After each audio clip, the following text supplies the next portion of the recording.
Good morning everyone. Today kami ang Group 3 at ipapresent namin yung illustration which is Catanduanes.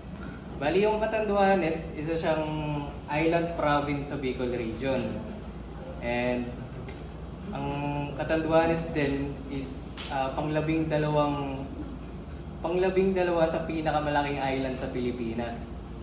And yung Catanduanes din ulit, kilala siya bilang the land of the howling winds. So bakit the land of the howling winds? Kasi yung lugar na yon, which is yung Catanduanes ulit, palagi siyang dinadaanan ng malalakas na bagyo. And sa ginawa naming illustration, ayun, makikita natin, kung mapapansin nyo, naka-highlight dito yung iba't ibang uri ng ecosystems. And makikita din natin yung ugnayan ng tao sa Catanduanes. Makikita din natin yung ugnayan ng karagatan at ng tao sa Catanduanes. And andito rin yung makikita din natin dito ulit yung iba't ibang threats and issues. So, sa gitnang bahagi, makikita natin dito ulit yung open water ecosystem. Ayun, andito yung mga isda natin gamit yung kanilang mga bangka and gamit yung kanilang mga bangka and mga fishing gears. Makikita din natin dito yung school of fish. Ayan, mga predators at iba't ibang uri ng marine organisms. So dito naman sa ilalim ng dagat, nandito yung mga coral reef ecosystem. Nandito yung mga makukulay na corals, sea anemones, sponges, starfish, crabs, at iba't ibang klase ng isda. Okay. Yung coral reefs can provide habitats for marine species and fishing grounds and nursery ground for marine species. And they can serve as a protection for sa malakas na alon. At makikita dito ang pagkakaiba ng dalawang ecosystem na to. Dito sa part na to, dito yung healthy coral reefs ecosystem and dito ang hindi healthy. At ipapaliwanag yan mamaya kasama sa threat and issues.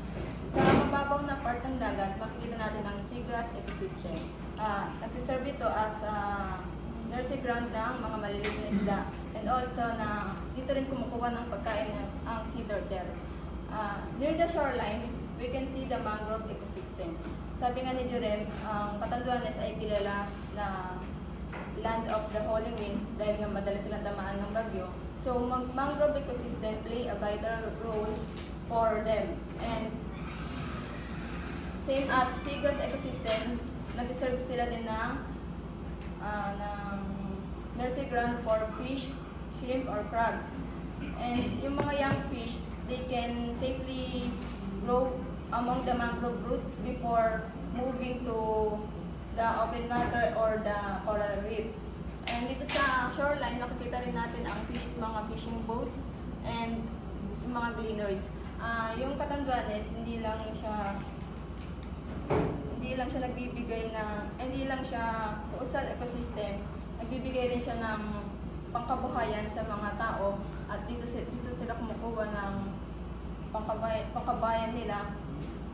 Pwede sa pagtitinda nila ng mga nakukuha nila or pangkain nila sa pang-araw-araw.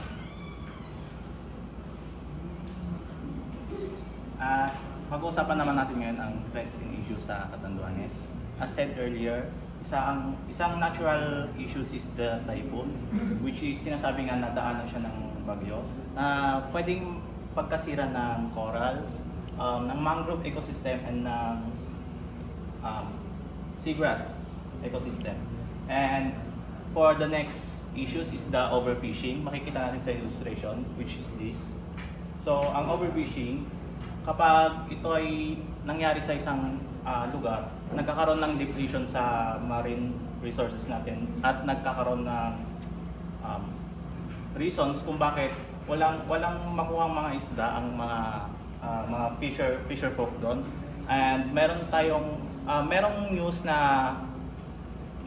nabalita na merong dalawang fisher folk na nagkaroon ng nangisda sa isang marine sanctuary, which is nabalita yun noong 2022. And ang ginawa ng ng BFAR is nakasuhan sila dahil sa paglabag sa Philippine Fisheries Code of 1998. And for the next issues is the plastic pollution, kasi hindi natin nakikita or mapapansin na ang isang pinaka-issues talaga sa dagat is ang plastic pollution. Makikita sa drawing ito, mga plastic. At nagkakaroon ito ng effect sa mga fish natin. Kumbaga, pag nakain nila ito, nagkakaroon tayo ng depletion din sa marine resources natin dahil namamatay sila. Bumababa yung bilang ng aquatic organisms. And lastly, the urbanization. Kapag hindi maayos yung waste management natin and yung land use planning, nagkakaroon tayo ng water pollution and sedimentation na nakakasira sa coral reefs and seagrass beds natin. Makakita rin tayo dito ng diverse sa ilalim. Unspoiled coral reef can be found in different diving spots in Catanduanes. One example is the beautiful reef near Atojo in San Andres. So it make a great place for diving. Kaya sa kabuuan, ang nire-represent ng illustration namin ay ang Catanduanes ay hindi lamang kilala bilang daanan ng mga malalakas na bagyo, kundi ito rin ay isang isla na mayaman sa biodiversity at yamang dagat.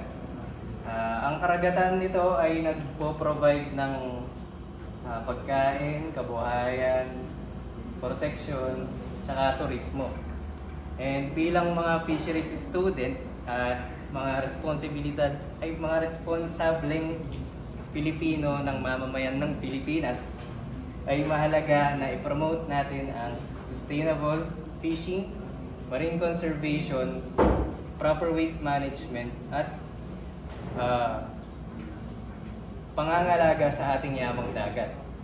Dahil in the end, ang pagpoprotekta sa dagat ng Catanduanes ay pagpoprotekta na rin sa future at kabuhayan ng mga sumusunod na henerasyon.